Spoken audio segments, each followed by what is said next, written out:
atenção e eu acho que as falhas que eventualmente possam estar ocorrendo em alguns detalhes, em algumas coisas, né? As críticas que estão emergindo a partir daqui, elas são fundamentais justamente no processo de continuidade dessa discussão.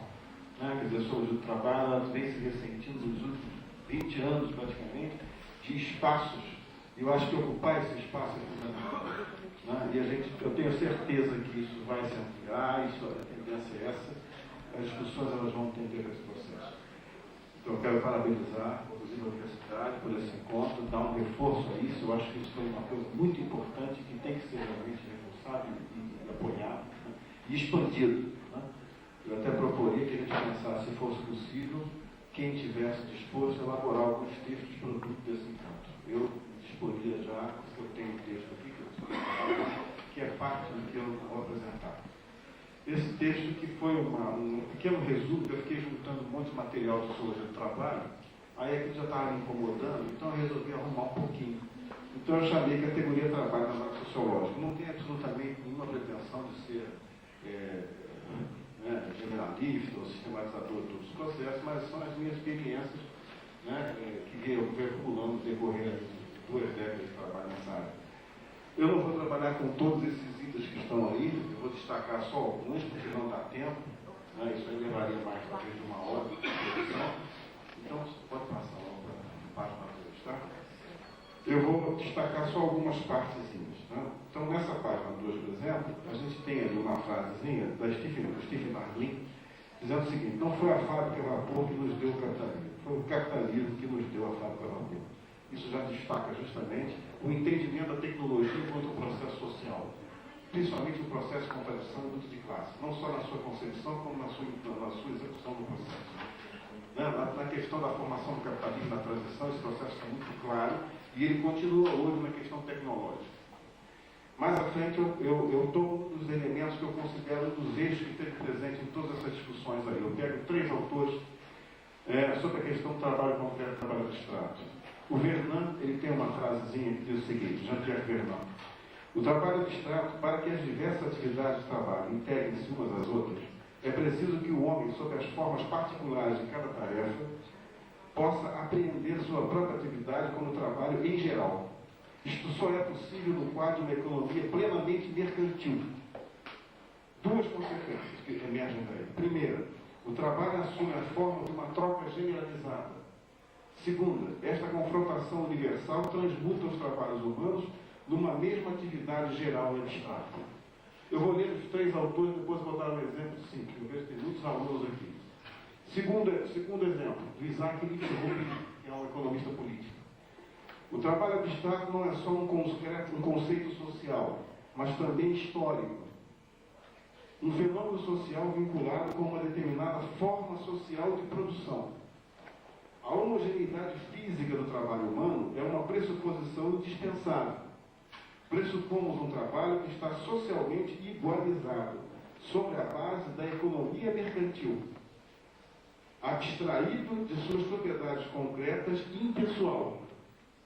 Processo que eles chamam, então, de despessoalização ou igualização. A abstração das normas concretas do trabalho caracteriza o trabalho abstrato.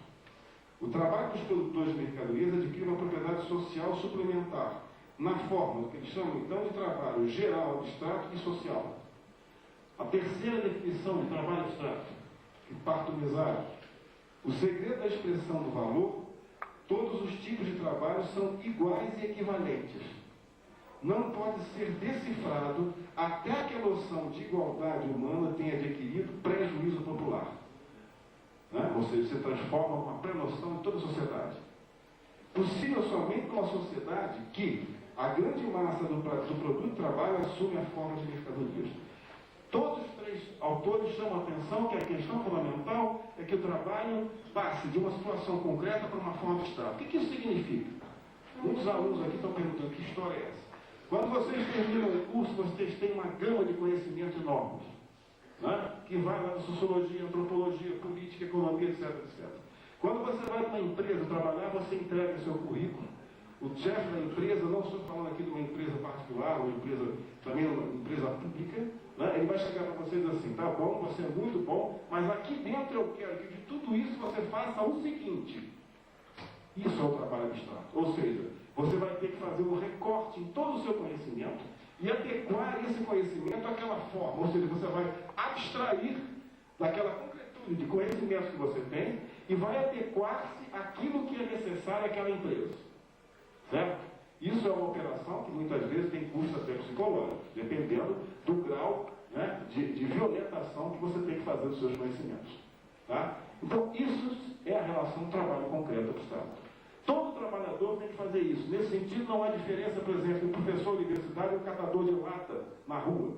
Porque quando o catador de lata na rua está catando lata, está pegando, quando o mendigo na rua está colhendo aquele resto de coisa que ele vai colhendo, vai jogando lá dentro do saco, onde quer que seja, ele tem uma noção, ainda que não formal, uma noção informal do valor do espaço urbano.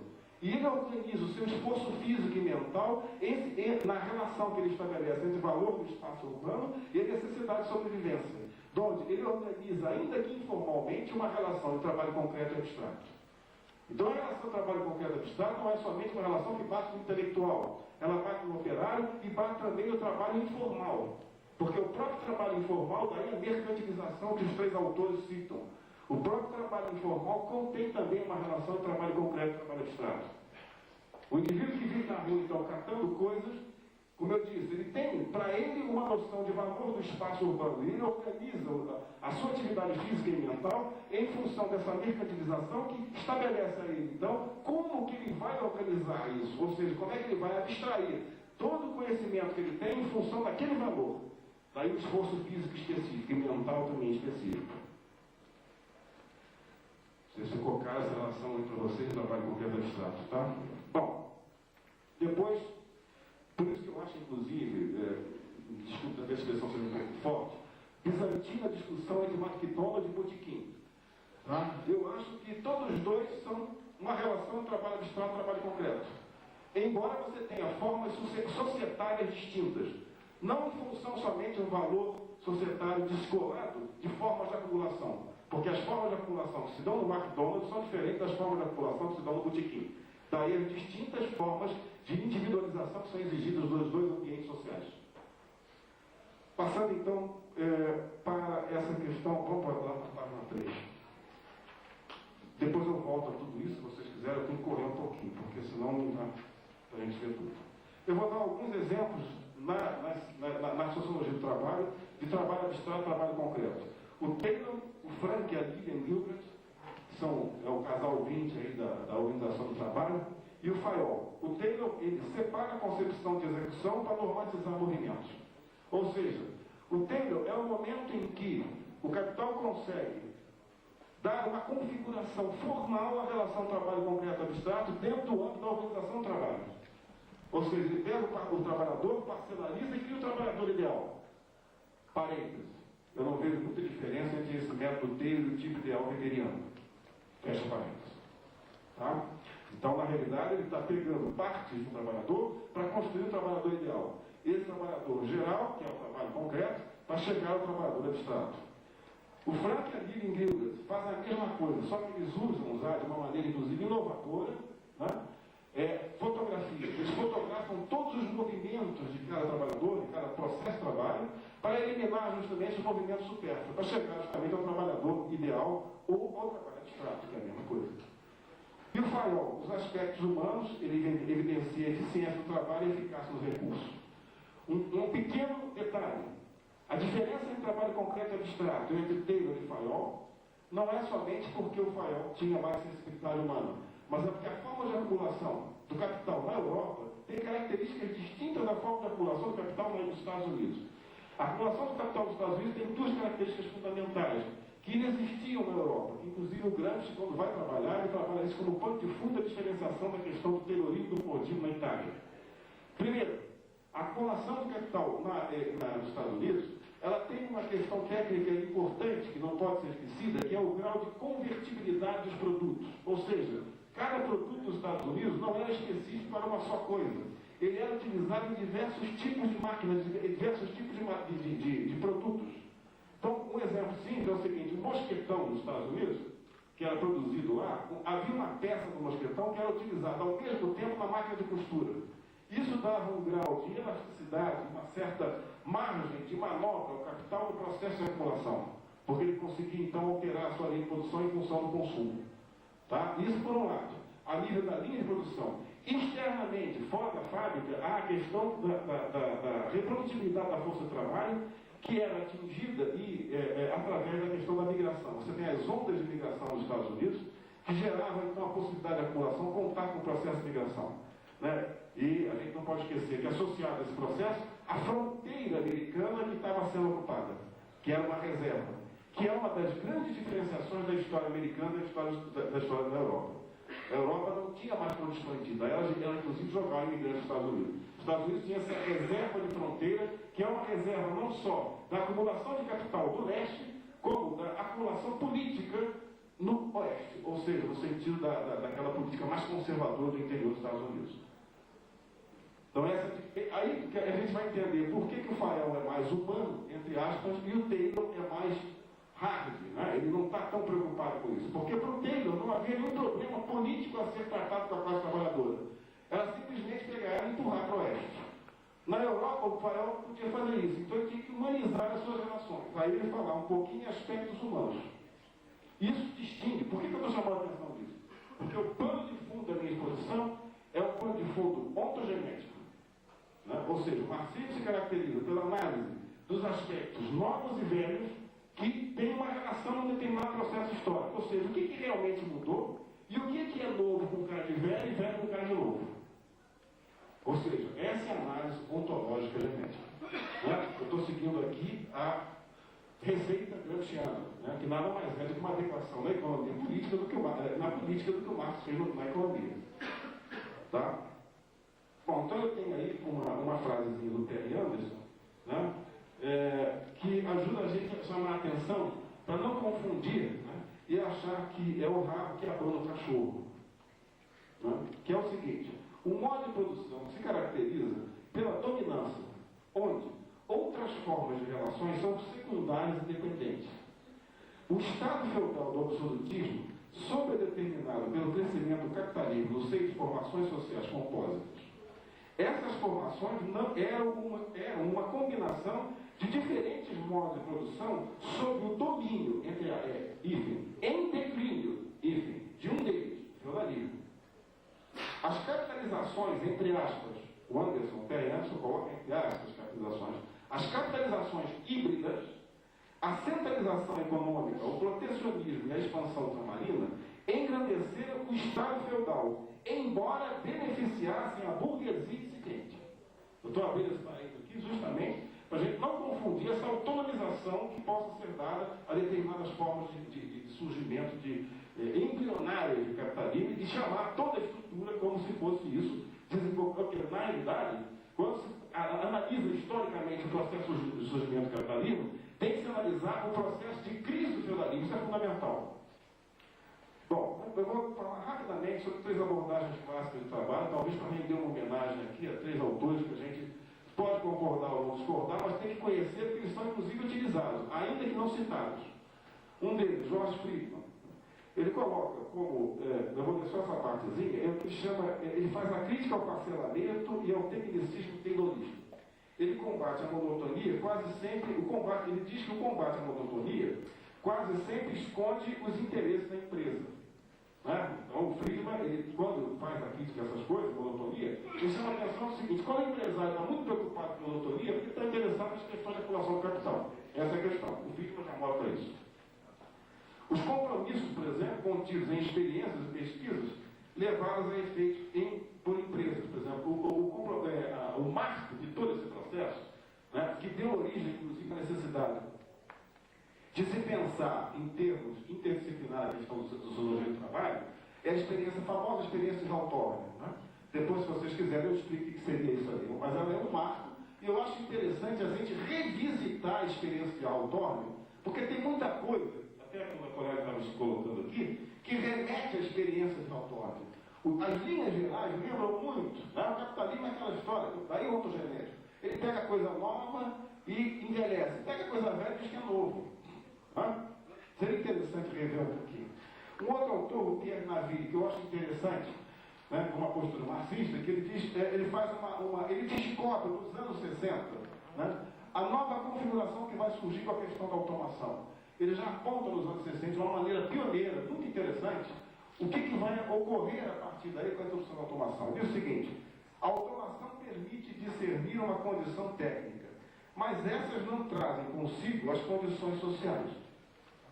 A fadiga dos mecanismos automáticos, ele chama de sensibilidade, diante de materiais tratados. O papel crescente da ciência nesse processo. Ele fala isso nos anos 60, 1963. A automação acentua o divórcio entre quadros altamente qualificados e a massa de trabalhadores. Já aponta isso. Por último, Alan Turing, que eu não vou me aprofundar muito aqui, porque nosso sociólogo já fala muito sobre ele, não precisa, né? Mas, de qualquer forma, ele fica entre Marx e Weber. Ele apresenta o chamado 4 tipos de consciência e participação do operariado. Depois, se vocês quiserem, a gente aprofunda.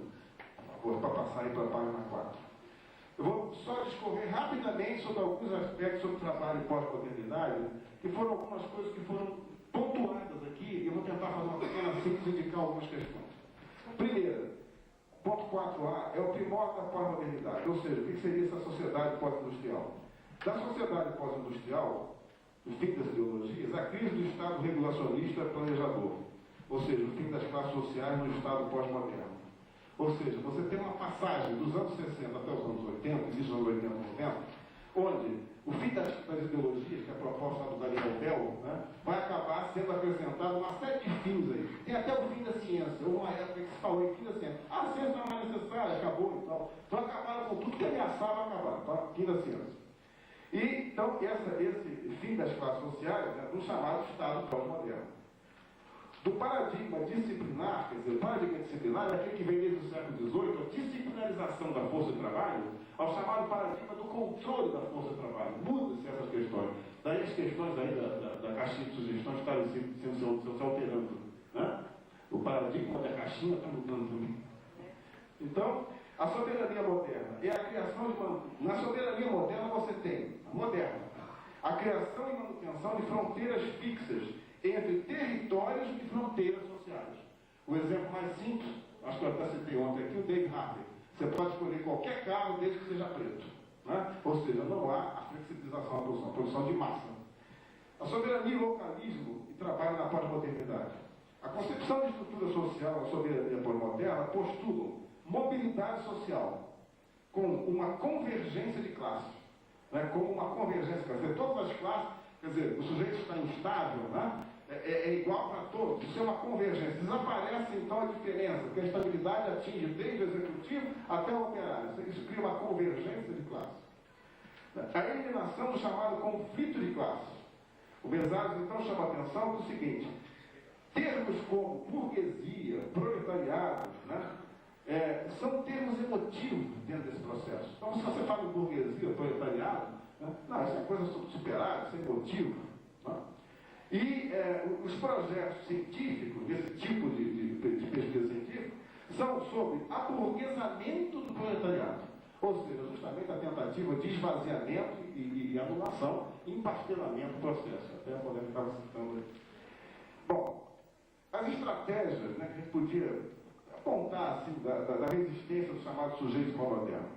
Essa estratégia passa, apesar de eu citar aqui, isso é uma coisa muito complexa, mas enfim, vou só dizer rapidamente. É chamada dissecação da rede de hibridização do sujeito. Quer dizer, o sujeito híbrido, né, é o que se propõe a sociedade moderna. O sujeito que passa de um lado para outro, flexível. Então, quebrar com esse processo seria um processo de justamente estratégia de resistência. Qual é o sujeito híbrido? O que se quer dele é o político passivo, mas um consumidor ativo.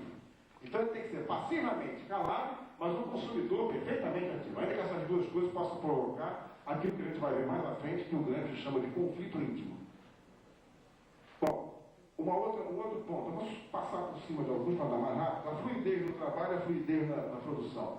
O outro aspecto ligado à pós-modernidade seria a informática disseminada e desconcentrada, que contém uma redefinição da rede família versus trabalho. Ontem, na exposição da Vera, algumas coisas foram indicadas sobre isso. né, como é que a informática e as alterações em linhas de produção, ainda que não totalmente tecnicizadas, né, mas a partir da organização do trabalho, elas redefinem a questão da rede de família e da relação família-trabalho. Daí a emergência do chamado localismo, o local virou moda.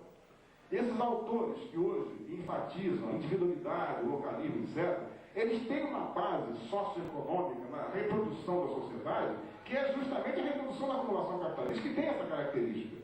Então, se esses autores estão na moda, é porque eles são sustentados pela própria forma de reprodução e acumulação que se está ocorrendo hoje. É isso que se chama justamente a análise ontogenética. Não é a gente ficar batendo cabeça com esses caras, não. É a gente tentar entender por que eles estão na moda. Essa é a questão fundamental. Seguindo, a questão, então, seria o papel central do localismo nessa efetivação. Passando, então, para a ciência e tecnologia aplicadas ao trabalho na pós-modernidade. A automatização, isso aqui é um texto do Shakespeare, uma frasezinha. A automatização contemporânea, oportunidade, se puder passar aí para outra folha 5. A automatização contemporânea, a oportunidade para destruir formas anteriores de relações contratuais. Essa é a grande jogada. Ou seja, o sistema toyotista de terceirização e just-in-time recair sobre firmas terceiras, jogar sobre firmas terceiras os chamados imprevistos conjunturais. Então, a terceirização é para possibilitar que as grandes firmas, do grande capital acumulativo, tenham a condição de ter uma margem de manobra quando vier uma crise, principalmente a questão do capital financeiro, que é o elemento hoje que está regulando o processo. Então ela teria, através da terceirização, por que a terceirização está tão em moda? Porque na realidade ela é o colchão que permite que essas empresas encontrem na terceirização o meio de poder sustentar o processo. Bom, eu chamo a atenção, inclusive, de alguns aspectos interessantes, ligados a essa pulverização de custos operacionais, é o chamado novo vocabulário que está surgindo. Então, por exemplo, relações humanas virou talentos humanos. Isso aqui não é mais um encontro de sociologia do trabalho, é um evento. Quer dizer, na realidade, se a gente for trabalhar com Wittgenstein, a questão do vocabulário da tecnologia, isso é uma coisa muito séria, porque você retirando a palavra, você retira o contexto que a palavra contém, de luta, de contradição, etc. Essa é uma estratégia importante associada ao processo. Ou seja, eu acho que, junto nessa questão interdisciplinar da sociologia do trabalho, que tem que pensar, um elemento importante é anexar e trazer linguística. Ou seja, o pessoal de comunicação da área linguística, porque isso é uma estratégia, é um elemento onde esse processo se configura de uma maneira capaz. Por exemplo, não existe mais fábricas, existem montadoras. Essa tecnologia é uma tecnologia que está associada a uma mudança política também. Bom, 3 obstáculos à generalização da pós-modernidade. Alguma coisa que transitou um pouquinho em todas as falas aqui. Ou seja, eu não estou vendo pós-modernidade de uma maneira genérica. Primeiro obstáculo, político. Essas transformações tecnológicas elas são parcialmente incorporadas aos processos produtivos. Existem limites das formas pretéritas da classe trabalhadora. Ou seja, não é uma questão política pegar e transformar tecnologicamente tudo, porque há uma questão política implícita no processo. Segundo obstáculo, econômico. Acompanhar tais transformações requer custos operacionais. Ou seja, não é toda empresa que sai se modernizando de uma maneira assim. Ou seja, ela tenta diluir esses custos através da terceirização. E terceiro, ideológico. Não há unidade nem uniformidade na pós-modernidade. É uma relação tensionada entre questões abrangentes versus pequenas coisas. Esse plano ideológico ele aparece justamente até nas nossas discussões internas. Bom, passando aí para a composição do trabalho pós-moderno. Rapidamente, eu vou chamar a atenção de 2 planos no segundo parágrafo. O plano da sociedade e o plano da informática. Não sei se vai dar tempo de aprofundar isso aqui, mas é só indicar. No segundo parágrafo você tem o seguinte. Segundo Negri, Antônio Negri, a partir de Gênesis e Haber, na pós-modernidade, a disciplina do Taylorismo e do Fordismo vê-se acrescentado o controle. Aí vem o texto do Haber, do Negri. As subjetividades produzidas nas instituições modernas eram como as peças de máquinas padronizadas produzidas nas fábricas. A transição para a sociedade do controle envolve uma produção de subjetividade que não está fixada em identidade, mas é híbrida e modulada. Todos os níveis de produção podem existir simultaneamente lado a lado. Daí o parcelamento. Você pega lá o gerente da produção e o operário. Não, todos os dois são flexíveis, mudam, etc, etc. Isso ao nível da reprodução, dessa forma, ao nível da produção. Agora, o que é interessante é a gente ver como é que a informática está. Como é que a informática está passando? O que é informática? Né? Quais são os potenciais contidos na informática? Então, tem um texto do Vinograd e Flores, que são dois caras que trabalham nessa questão da informatização, não informática e sociedade, depois questão estudo da informática. Ele diz o seguinte: um sistema autopoético, sistema autopoético é uma das bases de sustentação da informática, ou seja, a interface, né, a possibilidade do indivíduo gerar e transformar, essa é a base da informática. Se o trabalhador está afastado disso aí, não é problema dele não. É problema porque o capital pega todas as ideias e joga no escritório central. Porque hoje, mais do que nunca, se deixar as ideias na produção, o trabalhador sem propriedade tem condições de usar ela para a informática. Essa é a grande jogada. É por isso que o controle é muito mais forte do que era 20 anos atrás. Porque a capacidade contida na informática de pegar essas ideias e utilizar exige a colocação de um instrumento central de organização e controle fortíssimo dentro das instituições de produção. Ou seja, esse sistema autopoético, ele tem uma plasticidade. Ele contém uma plasticidade, e é plástico. Né? Ele precisa mudar de modo que gere mudança apropriada do Estado, alavancada por mudanças específicas perturbadoras de seu meio. A visão racionalística aceita a existência de uma realidade objetiva. Né? Agora, o que é o ser cognitivo? O ser cognitivo apreende informações sobre tais coisas e constrói um modelo mental. Quando o trabalhador hoje, da mesma forma que há 30 anos atuava, só que hoje ele tem instrumentos técnicos que permitem ele fazer esse salto. Só que mais do que nunca, como eu disse antes, esse salto é controlado pelo processo de produção e pela organização da produção. Daí os fundamentos.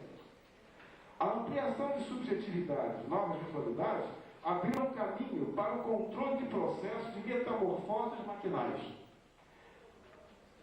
Tá?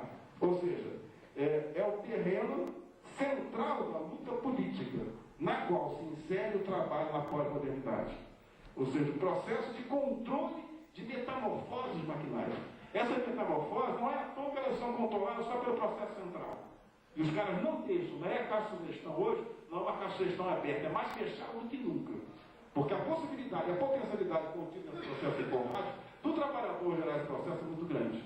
Porque está contido na própria informática a possibilidade de superação. Ou seja, o potencial da informática. Bom, então, lutas políticas se reconfiguram. Ou seja, em torno do controle e intervenção de diferentes categorias de trabalhadores nas alternativas entre aquilo que a informática chama virtual e o real. Né? Ou seja, diferentes categorias de trabalhadores podem intervir na relação entre virtualidade e o real. A construção do virtual, né, está nas mãos desse processo central dentro da empresa. Mas isso não é produto da informática, isso é produto do processo da empresa que centraliza. Porque a informática não prevê a exclusão. Da mesma forma que no século XIX, não era a tecnologia que destruiu o trabalhador, era o uso da tecnologia que destruiu o trabalhador. E o Marx é muito claro disso. Bom, fechando. Eu vou apresentar uma proposta de trabalho a partir de tudo isso aí. Tá? Eu vou tentar fazer uma melônia entre o Gramsci, o Dejoux, o Piaget e o Marx. Que é o seguinte. Um texto do Berthaud, Daniel Berthaud, que é um dos autores que eu prezo muito, apesar de não ser muito divulgado, diz o seguinte: a energia humana, existem 1000 maneiras de utilizá-la e perdê-la. O consumo de mercadorias é uma delas. Cuidados médicos são outras. Cuidados da mãe com os filhos é outra. O sono é outra. E o sonho é outra. Não podemos viver sem imaginação. O capital não é a única forma social a agir numa sociedade. Aí eu pego o texto do Gramsci que diz o seguinte: a história do industrialismo, esse texto vem do americanismo e fordismo. A história do industrialismo sempre foi uma luta contínua contra o elemento, entre aspas, animalidade do homem. Até agora, os resultados obtidos não se transformaram numa segunda natureza entre aspas. Ou seja, esse é o projeto capital. Arrebentar, destruir a chamada resistência, que eles chamam de animalidade do homem, né, para criar uma segunda natureza, ou seja, um trabalhador capacitado ao seu trabalho. Pode-se criar uma situação, a partir daí, de duplo fundo, ou seja, um conflito íntimo. Um conflito íntimo entre a ideologia verbal, o que é pregado, né, que reconhece as novas necessidades, e a prática real animalesca, entre aspas, que impede aos corpos físicos a a absorção efetiva das novas atitudes. Por exemplo, até que eu citei ontem, a questão da sexualidade, que o Gramsci chama a atenção. O trabalhador, ele é atingido por imagens, imaginários, né, formas de vivências de sexualidade que não pertencem às suas condições concretas de vida, persegue essas formas, não tem condições, porque não foi educado, não foi socializado nesse processo de lidar com esse processo, e aí é o que nós vimos. A AIDS atinge basicamente as camadas mais pobres. Ou seja, ele entra pelas portas dos fundos e sai pela porta dos fundos. Não consegue lidar com esse processo. Daí o conflito íntimo. Ele entra em conflito. Bom, nos anos 90, na psicopatologia do trabalho de Dejour, o homem não é um joguete passivo de pressões organizacionais. Ele produz interpretações de sua condição, situação e condições. A organização do trabalho é então o quê? Processo de produção, sentido e interesse do trabalho. E processo de trabalho mobiliza investimentos afetivos. No neoliberalismo, as estratégias defensivas voltaram-se para tornar aceitável aquilo que não deveria ser. O que é estratégia defensiva? Eu preciso organizar a minha violência de uma maneira, mais 5 minutos, só para eu terminar, de uma maneira que eu consiga conviver, né, com a contradição, com aquilo que o Gramsci chamava de conflito íntimo. Então, um empresário ou um gerente de empresa despede, como o cara da Nissan, que até o Ricardo falou, a Nissan tinha 120 mil trabalhadores, ele despediu 20 mil, e ele disse, textualmente na entrevista dele, que eu acho que essas coisas a gente tem que ler, a entrevista desse pessoal é muito importante, porque mostra a lógica do capital. Ele diz na entrevista, se eu não fizesse, qualquer um faria. Eu fiz o que qualquer um tinha que fazer. Ou seja, é uma estratégia defensiva. Eu não estou dizendo aqui que o indivíduo é mau, é perverso, não. Ele faz aquilo que a lógica do capital exige. Ou seja, quando você é contratado, trabalha abstrato, e o cara diz para você, você é que vai fazer isso, é aquilo que você tem que fazer. Você não é mau. Ainda que você chegue em casa, você tem uma certa insônia. Esse é outro problema. Tá? Bom, então, no neoliberalismo, essa estratégia defensiva, ela volta-se para tornar, então, aceitável, né, aquilo que não deveria ser. Cresce a discrepância entre descrição gerencial do trabalho, ou seja, a organização prescrita do trabalho, ou seja, o que eu devo fazer, e aquilo que o Dejour chama-se descrição subjetiva do trabalho, a organização real do trabalho. Por exemplo, quando qualquer empresa que sabe disso, quando eles resolvem colocar a operação padrão, que é a organização, vamos dizer, prescrita do trabalho, nada funciona. Porque a empresa só funciona com a organização real, que é aquilo que o trabalhador cria. Se você colocar tudo para funcionar, não vai, o avião não voa, a empresa não funciona. Porque na realidade ela só funciona porque a organização real, que é a descrição subjetiva, é que está organizando o processo. Porque a descrição objetiva, essa coisa do trabalho abstrato, né, ela na realidade é um choque com a condição concreta de produção. Não há uma adequação. Daí a produção não poder funcionar, porque fica tudo conflitante lá dentro. A questão que aproxima a Gramsci de Dejour. Então, essa é a questão fundamental. Como os sujeitos administram a clivagem de sua personalidade? Como são possíveis generalizar e unificar tais clivagens? Ou seja, como é que o sujeito administra o conflito que ele tem dentro dele? Né? A contradição que ele está vivendo. Vou passar direto aí para a questão do construtivismo. Por favor, na página 7, terminando. O construtivismo é a transformação do trabalho contemporâneo. O Piaget diz o seguinte: nosso ponto de partida é a continuidade do sistema cognoscitivo. Mas essa continuidade dos mecanismos que regulam o desenvolvimento cognoscitivo não excluem as descontinuidades do processo. Tais fatores funcionais estão vinculados à assimilação do que é novo às estruturas precedentes. As reestruturações não são saltos no vazio. Eles falam modernidade e pós-modernidade. Esquece que há um gancho entre essas duas coisas. Então, as reestruturações não são saltos vazios. Elas têm uma lógica interna. Há um processo interno. Até em cada forma de acumulação específica, que manifesta-se, no caso da pesquisa do Piaget, ao nível psicogenético. Ou seja, ninguém abandona o seu conhecimento completamente e vai entrar no outro. Ele tem que fazer uma conexão com a coisa anterior. Daí a questão ontogenética, isso é importante para o entendimento do processo.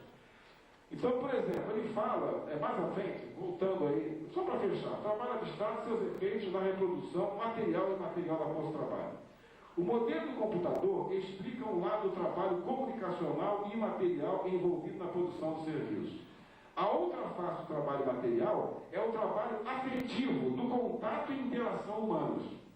3 tipos de trabalho material. Primeiro, produção industrial informacionalizada que incorporou tecnologias de comunicação. Segundo, trabalho material de tarefas analíticas e simbólicas. Terceiro, produção e manipulação de afetos que requer contato humano, a relação entre o virtual e o real. Né?